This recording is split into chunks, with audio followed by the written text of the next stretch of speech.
great Nevin Shapiro, host of the Nevin Shapiro Show, is in the house. How you doing, buddy? Amazing. Can't believe you're here, man. Yeah, man. Yeah. You know what I mean? I'm outside. You outside. Love it. How does it feel? Awesome. Yeah. I miss Dade County, man. It's home, you know what I mean? Yeah. My whole life. This is where I'm from, so. I've been following you. You're like an almanac, first of all. Yeah. You're like an encyclopedia. You're like the History Channel. I'm AI for the Canes, man. Yeah, AI for the Canes. I like that. Yeah, when it comes to that, I'm on my P's and Q's. Yeah. Yeah. So you were there for the lean years, the dog years. Of course, you went through some shit yourself. No. We'll get into that. Mm-hmm. Because you're not afraid, and I love that about you. Like, you just come out with it like it is what it is. you know how I am, man. Anyone who knows me knows. Yeah, unfiltered. I don't duck wreck. Right. I love that. I love that. I spoke to you a week ago, and you said, of course, I mean, you lived it. Yeah. What was it like back in those days when you were in it with the players, when you were going everywhere with the players, when you were around all the celebrities? Yeah. You were living a high life. Yeah. Well, what was that like? You know, honestly, Jeff, for me, I've been a Canes fan since I moved from Brooklyn. I moved from Brooklyn when I was 6 years old. I'm 56 now, so the Canes didn't even exist when I arrived to South Florida, you know. And then, of course, I went to Ron Frazier's baseball camp. Wow. When I was 10, 11 years old, and Jim Kelly was my counselor. Get the fuck out of here. Yeah. Oh, we can curse? Oh, yeah. I'm right at home now, man. Sweet.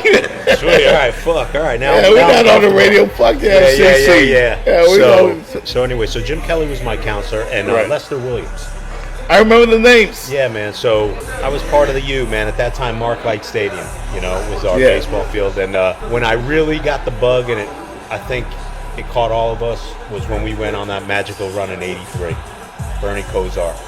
And just things changed, you know. And we were a great story. We were such an underdog story. Everyone loved us because we hadn't yet become the U. We hadn't become that yet. Jimmy hadn't shown up yet. Right. And, you know, we developed that moniker, like us against the world. And you know what it's like, man, in Dade County. You know, we're our own country. Right. You know what I mean? It's like, yo, fuck you or fuck you. Yeah. And that's how they felt about us. You loved us or you hated us. You didn't sit on the fence. Yeah, those guys are all right. Nah, you loved us or you hated us. And, man, I loved that. I was galvanized by it, and I felt like that was my mentality. And I think most of the fans who were around in that era felt the same way, too. Yeah. That team carried the city. Not going to lie to you. When I saw the guys coming from the hood, our guys, Miami guys, real Miami guys. I remember the clubs back then, Stardom. Remember Stardom? I don't know what you're talking about. Yeah. Club Rolex. Come on, man. Like, you know, like, and of course, man. You know, that was just a good era. I was a young kid, man. But like, you know, I you know, the guy I do my podcast with, you know, he's a young kid. He just turned 30 last week, and so he idolizes those 2001 boys. But like, he looks at them the way I look at like Benny Blades and Mel Bratton and Mike Irvin and God rest his soul, Jerome Brown, and those dudes. You know, Benny and the Jets. Like, it was a beautiful time, man, to be a University of Miami fan. Yeah, but you go back as far as Stanley Shakespeare, Albert Bentley, Alan, Rocky Belk, okay, like Jim Joyner. Yes, legendary names. Yeah. How did you fall in love with the University of Miami? Was that because of? Honestly, it was the '83. It was that '83 team that really stole my heart. I'm a diehard Pittsburgh Steelers fan. Right. Diehard. And how did I get? Shout out to you, Leon, sir. Yeah. How did I get there? I got there because when I moved from New York, my first game that I went to, first actual football game, was Super Bowl 10, Lynn Swann in the Orange Bowl. Wow. So I see the black and gold, and I'm like, man, I don't know anything about football. I'm 6. That's my team. I saw those colors. And my first real game ever was in the Orange Bowl. It just so happened to be a Super Bowl, but it wasn't like the Super Bowl today. Right. The game started at 1:30. Yeah, on a Sunday. And there were very few commercials. You know, so Musburger. Yeah, man. Yeah, so I just really, so the Steelers were my first love, but those Canes stole my heart. It's surreal. I could have never imagined that I was in that type of situation with them the way I found myself down, many years later, and running with the squad and this and that. And there's so many misperceptions and misunderstandings that people really don't know the real story. But the ones who know. Yeah. What it really, really, really was. Coaches included. I did it from the heart. Right. Your girl, how far back she go, but you used to fuck with Donna Shalala? or what? Let's put it this way. I didn't have a choice but to be around her. In a sense, I didn't have a problem with Donna Shalala, President Shalala at that time. I loved her as a person. There was no bad blood, but we had different visions, let's just say. Yeah. And that Orange Bowl, when that went, that took a piece of my heart with it. Man, I hated that shit.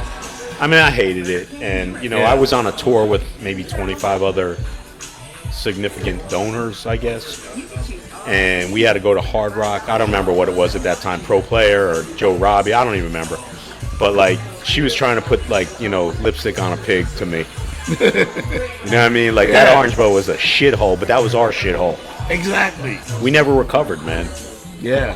Why do you think, Nevin? We're talking to Nevin Shapiro here on the Jeff Fox Show, live from the Lickin' on 27th Avenue, Monday Night Football tonight. Why do you think people hated us? What was it about us? Come on, man. You know what it is, man. I want to hear you say it, though. We defied, white America, man. Yeah. You know what I mean? That's what it was, right? Yeah. I knew it. We were who we were, man. We were great, and we were proud, and we let you know you sucked. Yeah. You know what I mean? Yeah. There's a million stories, man. I went to the Heisman Trophy with Willis McGahee in 2002, and I heard these national media guys behind me with some really bad undertones. Man, my girl had to pull me off. Yo, man, you about to whoop some ass. Man, I got hot, man, because I know the hate's real. Yeah. And I always felt that. Jalen Rose and the Fab Five in Michigan. You know who they embodied themselves after? Yeah, I've gotten it firsthand from those guys. Yeah. Yeah, they idolized us. Those guys, they idolized, the U, man, and what that was all about, man. And those guys had such similar stories. Yeah. To us. You guys, the Georgetown Hoyas. Oh man. Went through the same thing. Hoya paranoia. Yep. The Michigan Wolverines, the basketball team, the Phi Slamma Jamma. Yep. Yeah, you know what it is. Listen, it's real, man. Yeah. You know what I mean? It's real. It is what it is, and it fueled us, though, honestly. And Jimmy was first of all, I loved Howard Schnellenberger, and he deserves so much credit for what we became as a program. But Jimmy just took us, he outman it. Man, he was the perfect guy for the perfect storm. Yeah. With what we had. You was around all of those guys. Yeah. From the very beginning. Yeah. I was young, but I was around and very knowledgeable, and I may not have had anything to do with those rides, but I was very close with people who were. Right. So I was really like a fly on the wall during those, most specifically Jimmy Johnson's. Did they get it right with the U documentary? Part one. Absolutely. Part two, no. You're going to see the real part two pretty soon. Yeah. I like that. Yeah. I'll write it. Yeah. Not this Disney version. Yeah, they kind of kept it a little clean, come on, right? Man, that was Nickelodeon. About to give it to you raw. And we're going to get all the dirt, man. We're going to get to the bottom. Everything you wanted to know about the University of Miami. I'm from the bottom. Yes, sir. The Northwestern, you called them the Northwestern, what, 9? Northwestern 8, should have been 9. Levante David would have been the 9th. When that class came to the University of Miami, I swore that we were back. Had the same conversation today with Ja'Cory Harris. Yeah. Literally 5-6 hours ago, 7 hours ago. I was excited as shit to see Ja'Cory back there being all quarterback. Yeah, man. I really thought we were there. And as I was speaking to Ja'Cory, a lot dawned on me. Randy Shannon was never really given the proper resources. I A felt lot of that people too. don't realize, and I was a big Randy supporter early on. We had our differences late, but I was a really big Randy Shannon supporter. I remember him growing up playing at New Orleans. I was at Miami Beach, similar years. And they handcuffed him, man. They didn't give him money for staff, and that matters. And in today's world, as an example, like Ohio State's offense coordinator, who has done an amazing job, Brian Hartline, as their lead recruiter, he's making, I think, $2.5–3 million a year. He's a coordinator. Yeah. That money was unheard of for those days. But now it's an N.I.L era, and it's a different situation. But they didn't do Randy any favors. And President Shalala really, they had him hamstrung. We should have been back then. Yeah. We should have made our return then. I thought we were gonna. They had the talent. I remember when that team came and the shortcomings, and they were judged. A lot was expected of them. Yeah. First of all, as freshmen, when they got here, they immediately beat the Gators. Remember that game? We beat Florida State that first game Labor Day weekend. Yeah. Ja'Cory beat them in Doak. We were talking about that today. And I did think that was the time for us. I thought we would be back. Yeah. Because there were some really, there was some people don't realize, I catch a lot of heat. Well, he didn't do man. It was worse than what we even showed, if not for me doing some of the lifting I was doing with some of the kids. Right. We lost that horrible situation with Brian Pata, the fight with FIU. We re-upped Larry Coker when we shouldn't have, and Butch Davis was on his way in. Donna Shalala turned that down. There was a lot going on, man. People think it wasn't just 1 year. It was leading up to a collapse. It was a series of stuff that happened. Yeah, and anyone who wasn't around or was too young who comments about I ruined the program, they don't know they just don't know what the hell they're talking. They don't know what. I affected it for a period of time, but there were issues way back when. And I think now they're in a situation where I don't think Mario's the greatest game day coach, but I think he's the perfect coach for this job, for this place. Mm-hmm. And I do stand on that. I will tell you right now, the streets talk, and that's what the streets is saying. Yeah. On the streets. Uh-huh. That's what they're saying. I hear the streets. Yeah, I know you do. You're a Miami guy, man. I get it. I get it. That's what the streets are telling us. Yeah, and you know what, man? Let's support him. It's still about the hometown, right? He's the greatest recruiter. He's a hell of a recruiter. Mm-hmm. He understands the DNA here. He played here. He grew up here. He's coached at FIU, so he understands the terrain. He should know what a Miami guy looks like. Yeah, because they look different. No doubt. We're talking with Nevin Shapiro here on the Jeff Fox Show. Let's get to the real deal. Yeah. Nevin Shapiro, were you the scapegoat? Were you scapegoated? Yeah, well, of course. Or how much wrong will you admit to? Yeah, I mean, look, there's 100 different sides and versions of this story. Yeah. What led to this, everything else. Do I take blame? Do I take accountability? I take what accountability I need to. Right. But don't drop the whole truck on my head. Right. I gave blood for that place, I know you did. One thing I don't want to do, I will say this, is I'm on a real positive tip with these people. My situation, Jeff, in a nutshell was you get into some shit with one of your family members or your brother, man, and then you don't talk for 3 years. You keep that shit in-house. Yes, sir. Our problem should have stayed in-house. But when certain people started talking to other people that they should have been talking to, it started leading into some issues. And it just became the horse left the barn. I own my responsibility. Man, it was so good for me to see Ja'Cory today, personally. He was one of the kids that got affected because he was still playing at the U. Lost a game. Travis Benjamin, Dyron Dye, Ray Armstrong, Sean Spence, Travis Benjamin. Guys I really fucked with. Love Sean Spence, man. Loved all those kids, man. Yeah. Those were they were young enough now where they were like younger sons to me. Not even younger brothers. Because as you get older, the kids are younger and younger. Yeah. I regret it. I deserve my shit for that. Mm-hmm. But I didn't start it, but it doesn't matter. I'm here now. I'm cheering for the program. There ain't nothing negative's coming out of my mouth as it relates to that place, and it's all love from me. I love the fact that you started the Nevin Shapiro show. Yeah. I've seen you with Willis McGahee. I love that Brian episode. McKinney, Brett Brian Romberg. McKinney. Coach Soldinger was a big favorite for me. Yeah. You know, because, man, I love that place, man. And what we did is not normal. It's not normal, man. Like, we're going to clear out that Hall of Fame machine. Right. Like, we're about to jump USC. And let's be clear, we did it in 25 years, not 100.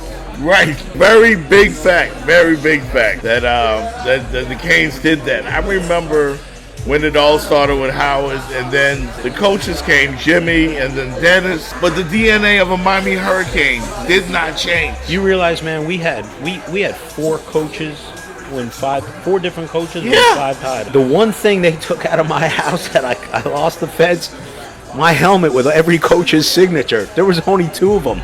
God damn it. And I had both of them. They took your helmet? Man, they took my whole shit. But, you know, it's all good, man. We'll build a new era. It's time. You know, everyone keeps asking the question, is the U back? That U's never coming back. That U. That was a special... You don't think so? Not that U. That was a special time and a special era. It's time to build our own new...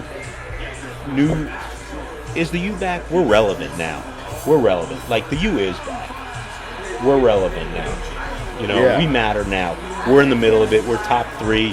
Hopefully we win. We'll be top 5. We're going to the playoffs this year. I'm fairly certain we finally get the monkey off our back.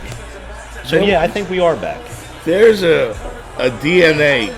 When I talk to Brian McKinney, when I talk to Leon Searcy or Lamar Thomas or even Ryan McNeil is those guys define what it is. Yeah. All 4. Yeah. The 2 best offensive linemen ever. Ryan McNeil's a top 5 DB of all time. Right. And LT he's in the top 5 conversation receiver. Yeah. With his helmet off. FIU,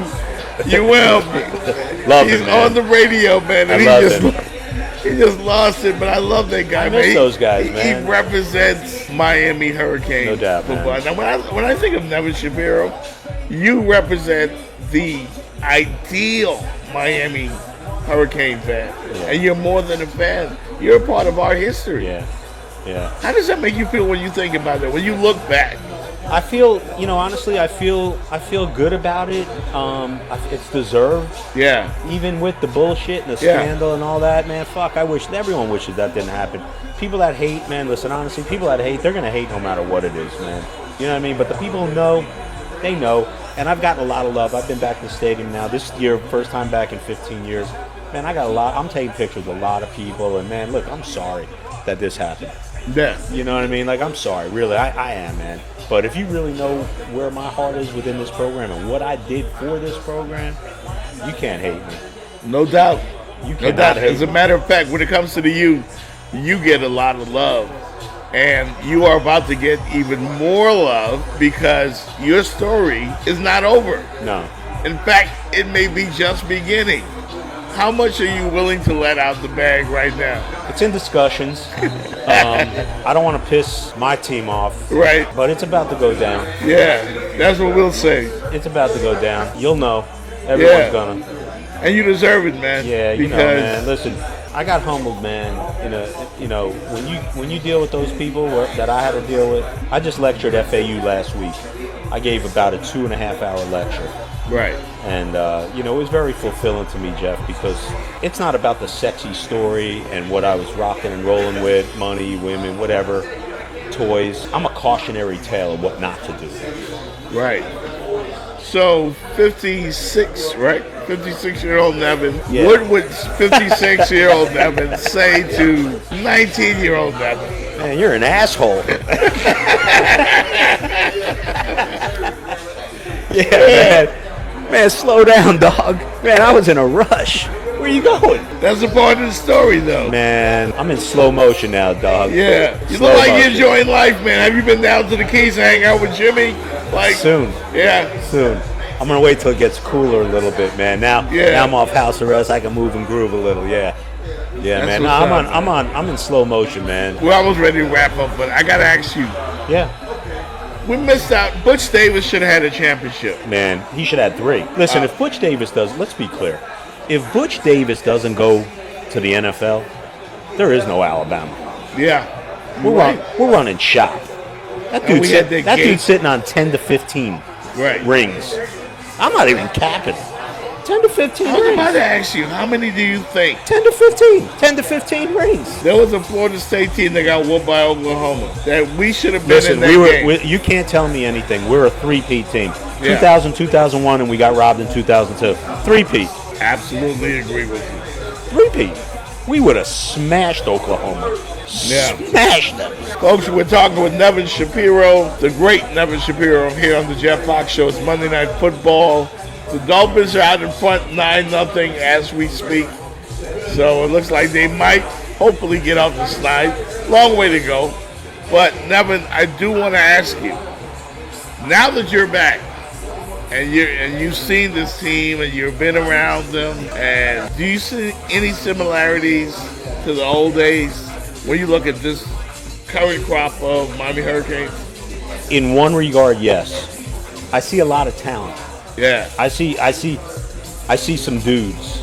Yeah. I see some guys. Yeah, that. One thing I will say about Mario, man, he built that offensive line. Ooh, boy, Man, they're big. And they're deep. Massive. And they're deep, man. And he ain't stopping. Yeah. There's more coming. They're reloading at that spot. So do I see similarities? You know, when I see the result, Jeff, I'll tell you, I see the real similarity. Mm-hmm. But from a talent and an eye test, they got a lot of talent. Wow. And I believe that. I do. Like, they should be kicking ass in the ACC now, no questions asked. There's no excuses for Mario at this point. None. He gets zero rope from me at this point. He's had 4 years. He's got unlimited resources. He has the greatest city in America, maybe in the world, to bring kids into. And I'm not even talking about education anymore because that don't even matter. These are professional athletes at this point in time. Right. Get it done. The national hate towards Miami, it's real. Yeah, it's real, and it's deserved because fuck everyone else. There was a guy that played linebacker. I forgot his name. You'll help me remember, I'm sure. He was he went to prison for something. Willie Williams, Nate Webster. Nate Webster. I don't miss. Nate, I knew you were gonna get it. Yeah, Northwestern. I was a DJ at the strip club in Miami. Love him. One of my favorites. Yeah, he was a Miami Hurricane. Oh, definition. He was a Miami Hurricane. Definition. He told me that they were getting ready to play a bowl game against someone when he was here. Guy extended his hand. Yeah. Fuck you, Keep man. that. Keep that. Shit. Yeah. So he took their nerve Keep before that. the game. You mentioned one of my favorite of all time. Love him. I love Nate Webster. Northwestern, man. Yeah. That's the kind of Hurricane. And some people don't like it. Some people wanted us to be... Listen, you can't put us in a box. Yes. You just can't, man. There's a certain DNA, like, you just can't, you know. Right. Plus the game's different now. You know, the rules are changed. You can't, like, what we were doing was just so far ahead of its time. We set the standard, man. Yeah. Good, bad, and different, whatever. It was swag. It was colorful. More importantly, it was unstoppable and successful. Right. Because at the end of the day, what does all that other junk mean if you don't have the results? Exactly. We won a lot. I'm about to be very unfair to you now. Yeah. Very unfair, folks, because I'm going to ask you, Nevin Shapiro, to give me your 5 greatest Miami Hurricane players ever. I've had to do this a few times. Michael Irvin's definitely on there. He set the standard for what it's like. And I'm gonna say one guy that should be on there, but I'm not gonna put him on there because it wasn't my era. But Ted Hendricks was one of those guys. Yeah. But I can't go that far back. Let me stick it to the era. Yeah. I'm gonna start from '83 on. Michael Irvin, Ed Reed. For me, For you, your top 5. Benny Blades. Yeah. I love Benny Blades. He knocked the shit out of you. Knock you the next week. Warren Sapp, dominant. Yeah. Dominant. And if I'm putting a 5th guy, for me, I love me some Sean Taylor. I love me some Willis McGahee. The best offensive season of any UM player ever. He was a machine. His one season was the best. Fuck it, I'm putting Willis McGahee as number 5. He's my dude. Deservedly so. That's it. Deservedly so. I think Willis, when I think about Willis, I think about so many breakaway runs. Yeah. I'm And he keeping look- Ray Lewis off. Barely. Yeah. Barely. But I am putting But- Benny Blades on. Just think about this, though. So many great players. It's so hard, man. When you look at anybody else, I know SC and Bama and all those teams, but those were decades. You just mentioned your era. Only your era. I could have gone And- on and on. Exactly. And on. I mean, I can give you like a top 25 and still be shorting dudes. And you know what I think as well? And I'm not saying this because he's my friend or your friend. Bryant McKinney might be the greatest college offensive lineman of all time. You won't he even. might be. I can tell you this. From me, you're not even getting an argument. I say that, and I seriously believe that. He didn't give up a sack. You're not getting an argument. Yeah. He's the And best, you know what? He's the best offensive lineman ever out of the U. And, yeah. And a very close second, and I have to say this for two reasons. One, he's a Steeler. He played for my Steelers, rather, but Leon Searcy. So when you said That's my that, dog. so when you said that, you weren't far off. Yeah. Like those two guys were very dominant. But yeah, I agree, man. Brian's, and he's a hell of a person. He's a great guy. Great man. guy, has his I foundation. love that kid, man. Like Does I really so do. many great things for this He community. deserves everything great that comes his way. Yeah. Man. No question. Final one for you. You mentioned that Bain, Reuben Bain, you said he should be on the Heisman list. No That was question. high praise coming Yeah. from you, Yeah. and I agree with you. I don't think there's a defensive lineman in America right now that's doing what he's doing. You know, let me say this about Reuben Bain. Defensive guys don't ever get a look. And when I look at what's out there right now, up Yeah. until the last week of September, there's no one running away with this Heisman race. Right. So if you're giving it to the best player, someone who's been dominant, start with him. I don't care what side of the ball he's on. Right. What I said, I meant. I'm not going to just give dudes fluff like some of these other dudes out there that talk for the U out Yeah. there. Like, you know, the sun's always shining and birds are always singing. That's just not me. I'll tell it the way it is, the way I see it. If we suck, you're going to hear my mouth. And if we're hot, you're going to hear my mouth. That guy's kicking ass and taking names. Yeah. And he's playing for a lot of money, Yeah. right? Yeah. He's playing for next level money No doubt. and earning it. And earning it. Top five. I stand on definitely. that, and believe me, I want to thank you again. You took me, it felt nostalgic, man. I got to tell you, man, this has been great. I love talking hurricane history. yeah, I love with it, man. you. Bring me in Because it anytime, takes man. me I could back. talk, man. I could talk for days. I love it. You know, another name we didn't mention was Young Blades. Al Blades, Yeah. Mm-hmm. Love Yeah. him forever, man. man. Love him forever. That was just a. That's another guy who embodied Ooh, what it is. man, that to whole be. family, man. Yeah. That whole family is about it. Yeah. You know, Even Brian, man. Shout out to you man. too, All Brian. those guys, man. Yeah. That whole family, man. Those guys are. They're UM fabric forever. Yeah. Listen, I have another show called The Miami Man Cave that I host. Sometimes we do it in mansions or yachts. We have some hip-hop stars come by. You definitely got a special invitation to come Thank on you, that man. show. Thank you. Because, I mean, I know you may not ball like you used to do, but we're going to get a little bit of, we're going to do it a little bit. We're going to do it a little bit. I'm on the man. low, man. No doubt, no doubt. Nevin Shapiro, ladies and gentlemen, the great Nevin Shapiro, here on the Jump Box Show, live Monday Night Football. We're at the Lincoln. It's a beautiful place. You got to get down here. 17647 Northwest 27th Avenue, right here on the Jump Box Show. Nevin, thank you so much, bro. Appreciate it. It's been a pleasure. Thank you, buddy. Yes, sir.